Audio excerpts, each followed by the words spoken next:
Good morning, everyone. And I am honored to be asked to do these talks. My first visit to Belgium was the late 1970s, and I was working with a team in Verviers among North Africans. So I remember that to this day. These three talks are looking at three questions. And this first one is asking the question, what are we trying to do in the Mahabba network, which is something that's common to networks across Europe and in other parts of the world, the Mahabba network? My simple answer is that we are trying to achieve Christly ministry among Muslims. And there is a discussion, there are often disagreements about what the word Christly means. And for me, it's a balance between the extremes of merely being nice to Muslims and perhaps having little message because we don't want to disturb our friendship with a Muslim person. So at one end, merely being nice, at the other end, being aggressive. And as I've said in one of my books, treating Muslims as brown Jehovah's Witnesses, and saying that, or thinking that the issue is this battle for doctrine, this battle for what we believe and who's got the right truth. And so we get Christians at both ends of that spectrum. But a Christly approach is neither conflict averse and saying, I just want to keep the friendship nice, nor is it seeking conflict that I've got to beat my friend into submission, as it were. It's a balance between naivety and hostility. And for me, the best way to explain and to understand this balance in my mind is grace and truth, which earths us into the Gospel of John, into the person of Jesus. And so, in short, for me, Christly ministry among Muslims is a fusion of grace and truth. A gracious attitude with gracious and faithfulness to the truth in our action. So a gracious attitude, faithful action, grace and truth in balance. And a well-respected British theologian and minister, John Stott, used to say, truth needs to be softened by love, i.e. grace, and love needs to be strengthened by truth. So we get this fusion that's needed. The two should not be separate. And so for those across the nations who are part of the Mahabba network, it's about implementing the Great Commission of Christ in a Christly way. And I've had more than one conversation with Christians who are really sincere, really highly motivated and passionate, but actually doing more harm than good in putting Muslims off by their aggressive behavior and so on. So we need to approach the Great Commission in a Christly way. I've always said that the challenge of the Great Commission is to convey the good news about Jesus to people with Muslim family heritage in ways that are culturally accessible for them,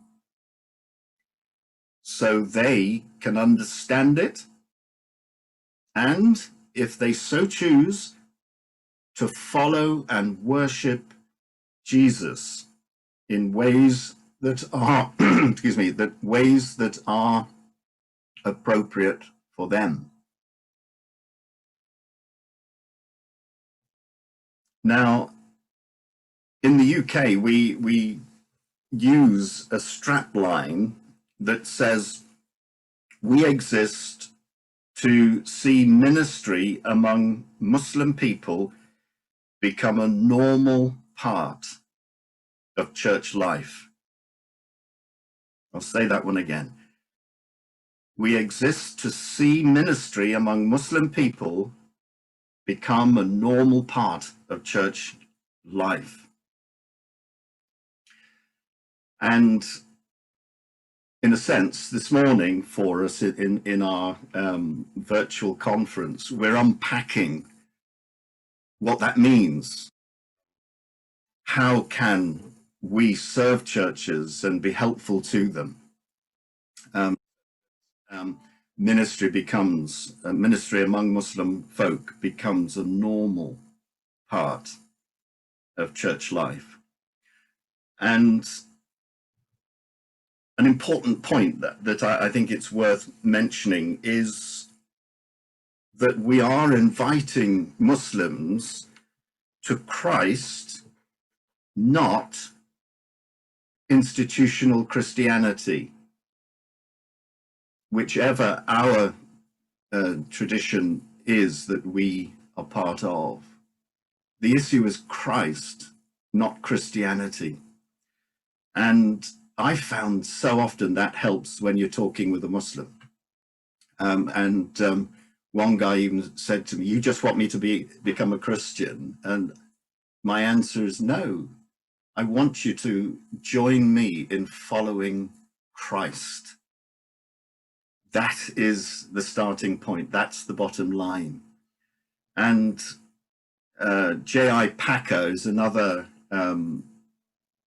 high-profile theological thinker and writer, and he helps us by saying the essence of Christianity is not primarily in belief nor behavior patterns, but in the reality of personal communion here and now with Christianity's founder, Jesus Christ. So it's that personal impact of faith and spiritual transformation, life transformation.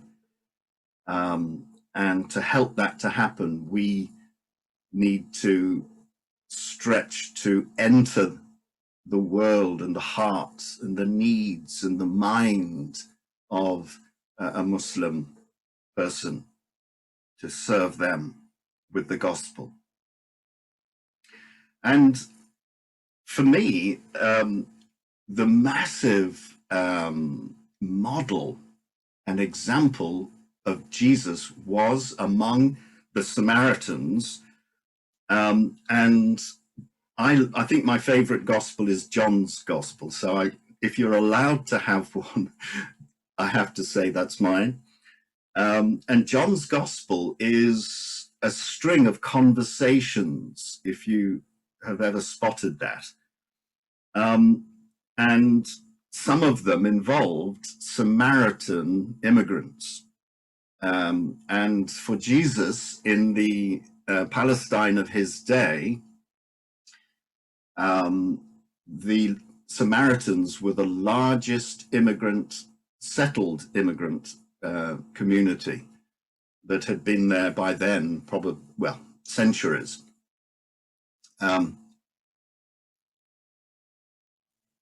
So chapter 4 of John, we see the Samaritan woman at the well in Sychar.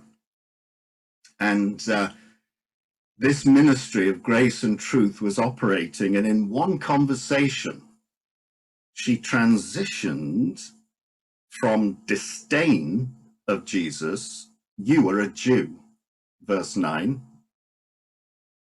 to politeness, "Sir," in verse 11, to respect, "Prophet,"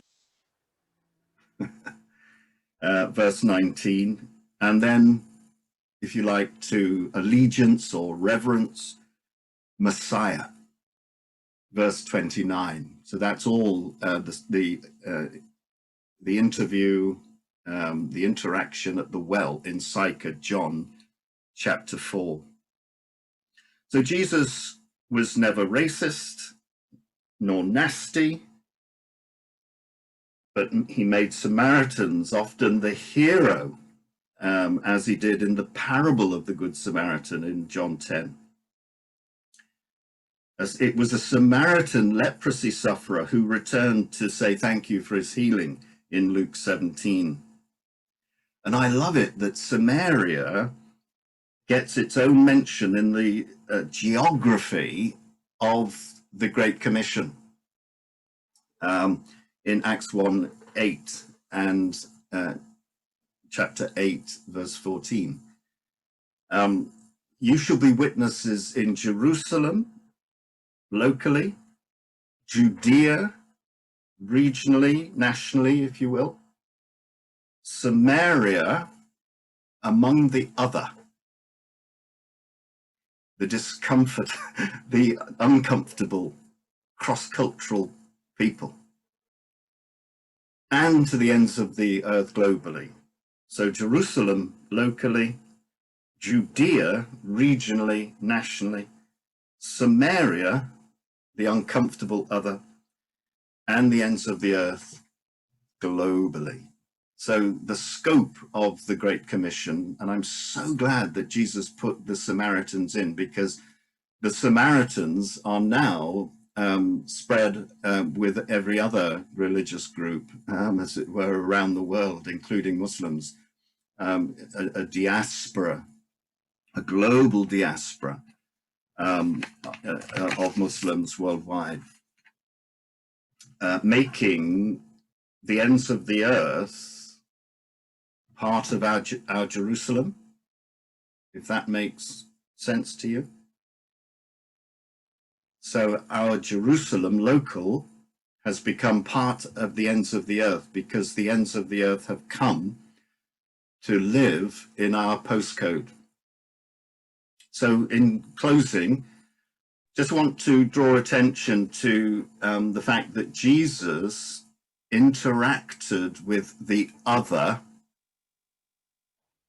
typically the Samaritans. He interacted with the other via whole life engagement,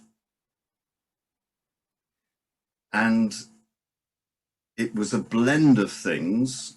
Firstly, work, practical service, helping, alleviating at the point of felt need, which is an act of love, grace, a grace encounter. So work, wonder, healing, deliverance from the demonic. It's an area that Western evangelicalism struggles a bit with. And that's a power encounter with Jesus, the supernatural encounter. So work, a love, grace encounter, power. a supernatural encounter, and then word, the explanation of what is happening and what is meant, a truth or cerebral encounter.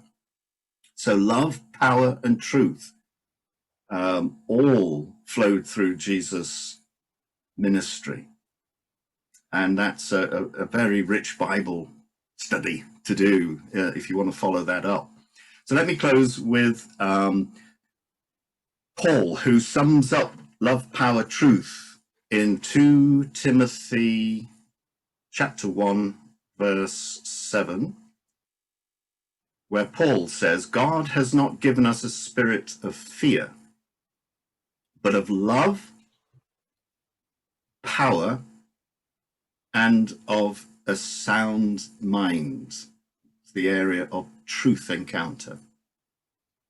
So that's lovely for us, the Christly balance of grace, truth, for spirit, soul, body, or mind, emotions, body, as many people say today. God bless. I hope you have a good time with your buzz group.